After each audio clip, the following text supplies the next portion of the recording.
What is the goal of human life?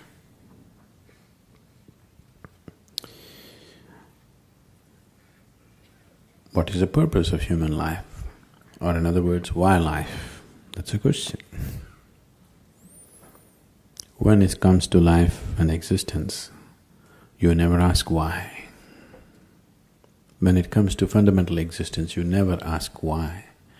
Because if you ask why, then I have to tell you a story. When I say a story, even if it's a real story, a real story, whatever I speak, if it is not in your experience, it is just a story. The only option that you have is either you believe me or you disbelieve me. Yes? If you believe me, it doesn't get you any closer to truth. If you disbelieve me, it doesn't get you at all. So, you never ask why. Right now, you're here with life. Why such a question has come? What is the goal of life? Because the process is not enough, isn't it? Yes? The process of life is not enough somehow. Suppose you were bursting with ecstasy every moment of your life, such a question would never come. What is the goal of life? Because to live is the goal of life. To live and to live totally. To live totally does not mean party every night. To live totally means when you are here, you must experience all aspects of life and go. Whatever this is, every aspect of what this is must come into your experience before you fall dead, isn't it so? Yes? This must happen, isn't it so, for every human being? Or do you want to just experience 10% of you and go away? You must experience what this life is totally, isn't it?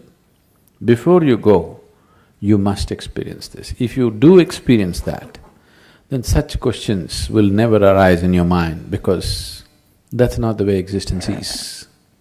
Logically, your question is very correct. Okay, I'm living here, what is the goal of my life? If I tell you the goal of your life is you must attain to God, so we are making lots of assumptions, isn't it? We are making assumptions about various things which are not yet in our experience, isn't it? The moment you make assumptions about things which are not in your experience, you will become hallucinatory. 99% of the world's religion is hallucinatory, please see. Because you're assuming things that are not in your experience and working with that which you have assumed. The moment you give power to things that you have assumed, your mind will just fly off into all types of imagination and it'll be more real than real. So your imagination can be more real than real, isn't it so? You go and sit in a cinema, it is just two-dimensional, just play of light and sound. But its impact is much more than the life itself, isn't it so? Yes? You went and sat in an IMAX theatre, its impact is bigger than life, isn't it? But is it bigger than life? Do you think so? Is it really bigger than life? Not at all. It is just that imagination has such power. Imagination, thought, emotion, all these things are a way to pave the way. Now I have a thought, I want to go to New York. This paves the way. Once I say, I want to go to New York, now, okay, how to go, shall I buy the ticket, shall I walk it, what shall I do, shall I drive? It's paving the way. But if I sit here and go on thinking New York, I'll never make it. Thought is not a reality that takes you there. It only paves the way, it makes you willing, that's all. Yes? Thought and emotion only makes you willing, it's never the real thing. But once you start giving too much significance to your thought and emotion, it starts seeming like as if it's the real thing. More real than the real. What you're thinking in your head is more real than what's around you, isn't it so? Yes? That's the whole problem with life right now, that your thought and emotion has become a bigger reality than reality itself. Now, this is like, if you go probably in the countryside, there'll be, what do you call them? We call them handpost. What do you call them here? A handpost? What do you call it? Something, a marker? A signpost, okay? So, these are called handposts usually because they used to be made like hands at one time, like this it used to be. Have you seen them? Like this, it says, this way to New York. So, you go and sit on this and you think you're in New York. That's not New York, isn't it? So, thought is only a signpost. It points you in the direction you want to go, but it never takes you there, it cannot take you there. But people who think it is taking them there have become hallucinatory in such a way that even reality cannot get them out. Even if you poke them with a knife, they will not know, they're somewhere else. Their thought and emotion is far more important than that. This is a scourge which has taken humanity such a big way, such a big way. And of all the type of thoughts and emotions that we generate, the religious thought and religious emotion or spiritual thought and spiritual emotion are most dangerous because they're powerful, empowered by the otherworldly. Because of that kind of power, it just rules people. It just rules people so deeply. And we can always see that some other religion that you don't belong to, what stupidity, what nonsense they're doing, but what you're doing is just never visible, isn't it? Yes? Isn't it so? Isn't it happening every day? Because once the thought and emotion becomes powerful, you start believing it.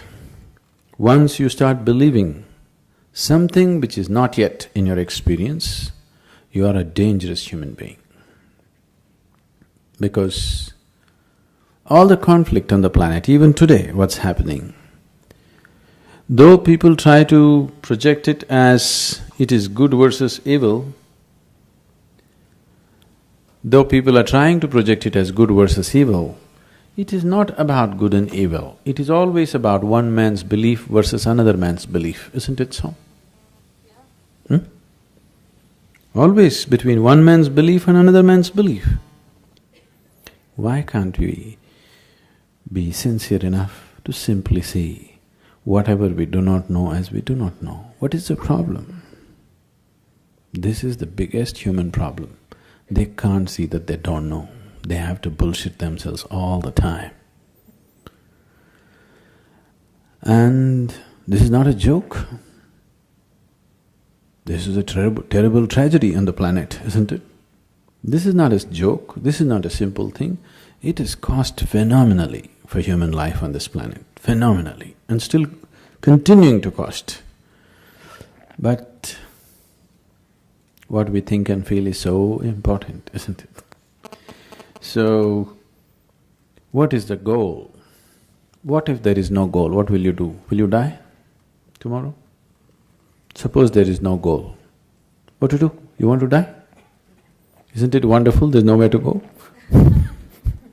Yes?